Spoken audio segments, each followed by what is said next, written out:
Hey guys, I am ZBest. Welcome back to my channel.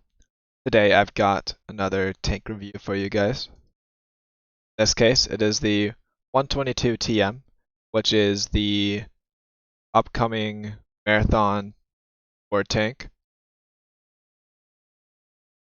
I will get the replay started and then I will show you the armor model as well.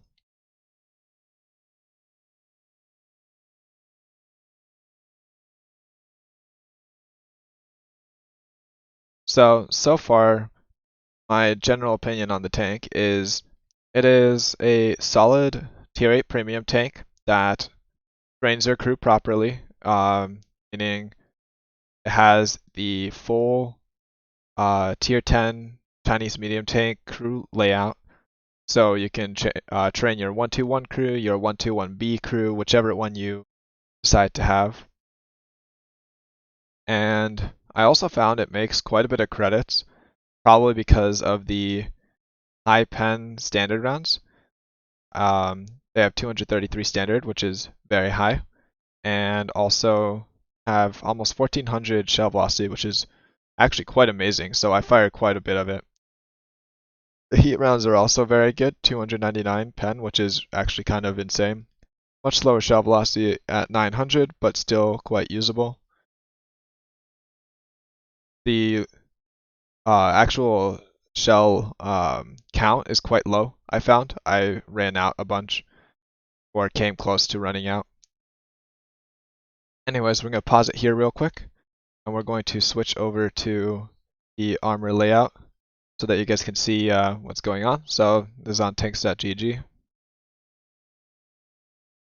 So the upper plate it's actually pretty good against practically anything that is tier 8 and below, 200. So standard rounds on some tanks will bounce occasionally. The turret is what is really strong, like 300 effective all around, auto ricochet. Yes, there's some cupolas. They do get hit, but it's not that big a deal. It also does have a full 8 degrees of gun depression. So you can actually work a ridgeline pretty well, as you'll find out in this replay. So let's get back to the replay. Here we are in Sand River, lots of ridges. So for a tank that actually has gun depression, it's quite good.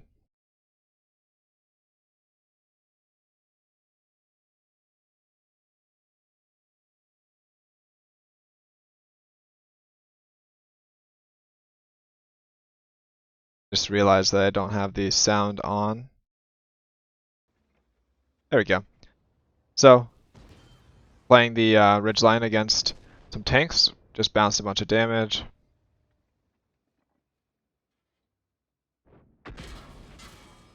So here I am now down to 240 hit points, and I've only done 400 damage and 789 assistance.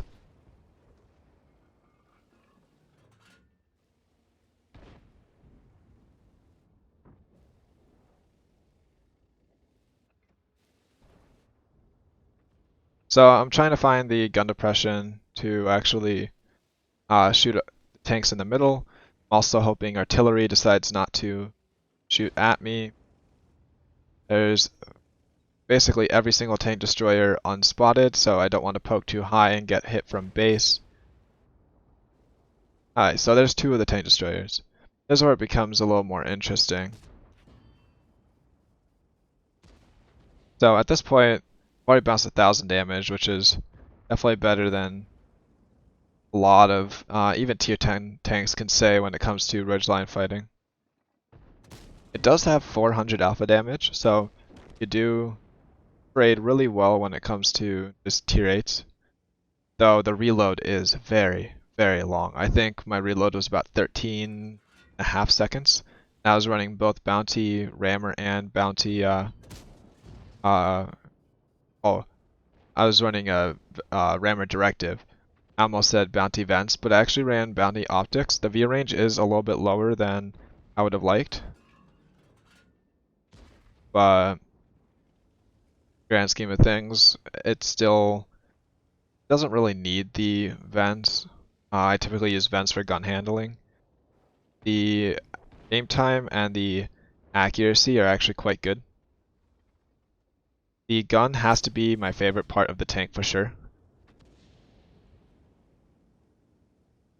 It's accurate, it has really, really good penetration on both shells, and it also has very good shell velocity on the APCR. So right about here, the artillery actually dies, which I didn't notice. I was just hoping it wouldn't shoot me. So some of these shells, I'm not entirely sure where I pen, but all good. I remember what I had said. I had only 400 damage and was it like 789 assist. I was on 240 hit points. So I have made quite a big jump in both those.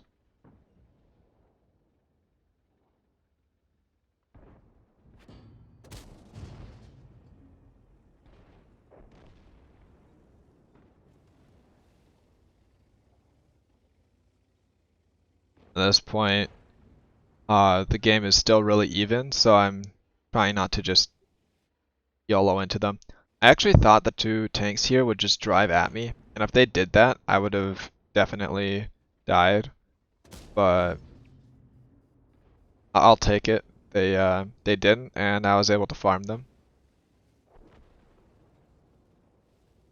I'm already at 5,400 combined. I will say that shot was kind of, I wouldn't say BS, it just, I took that as kind of a, if this hits, great, if it doesn't, I won't be so surprised. I was about to load heat or HE there. So with the 122 TM, it cannot take a DPM brawl, it cannot get YOLO'd or YOLO anyone, and it also does not have the ability to, I would say in most cases, go one-on-one, just because it takes so long to reload. So in this game, like I've been able to completely fine just playing a ridgeline and poking once in a while. Right there, I was just making sure that I don't get spotted, and that I also get some spotting assist.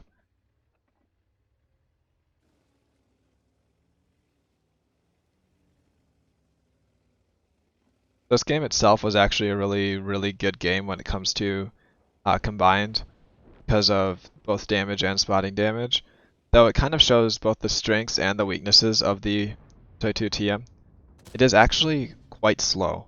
I don't know if you guys can tell, both reverse speed, forward speed. It does have a technically high top speed of like 50, but the power to weight is low. I did try turbo out and it did not work for me. It just didn't really make it any faster, so I put the optics on it to make sure I had the view range, which of course helped significantly for this game. And as you guys can tell, I'm almost out of APCR, so it doesn't really afford you the ability to have both shells. Because I have also run out of heat when I was playing on, I think it was Uziaki. I was just brawling heavies.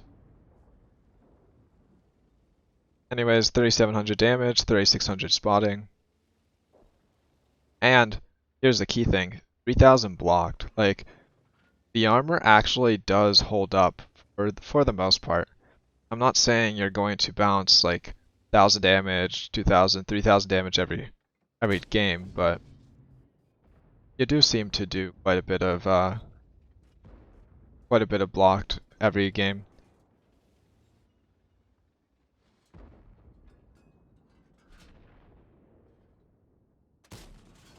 And there we go. As you can tell, the heat isn't terribly slow. Let's go over to the post-game stats. As you guys can tell, it's a really good game. I had 4,300 damage, 4 kills, 3,600 assistance, and almost 3,000 block damage from both 9s and 10s. So the armor did hold up really well. I was on a ridge so the gun depression worked. And even though like I have no DPM, 13.5 second reload, still pulled out over 4,000 damage. So DPM doesn't really affect this tank that much unless the game is an absolute roll either way. And if you accidentally end up in a DPM brawl, which is just not good. So this was my highest base XP game in the 122 TM of the session I had. And here we go. I was only running a regular personal reserve and I made 211k profit. So that is a significant amount of profit. Like even if you drop out the 80k, it's still is that like 120,000 profit. So it's just probably because you don't fire that many shells and because of the high damage it does. But I still feel like it's tuned way that you do make some decent credits. I definitely would consider using this tank for frontline even though it's a bit slow because the turret armor is decent and it does have really high penetration with 233. No idea when the next frontline will be though. And yeah, there's the 122 TM overall. It's a solid tier at premium. I wouldn't say it's better or worse than the Tech Tree or the 34-3 because they're good for different reasons. And I had fun in it. It's if you have the time, feel free to do the marathon. Typically, when it comes to cost benefit analysis, I typically say try to grind up to about tier 7, tier 8, and then spend like the $15 that it is to finish it off because the time required to do like the 9 and the 10 are typically over the top. And yeah, if you guys have any questions, feel free to put them in the comments below. Make sure, excuse me, to like and subscribe, and I will see you guys around.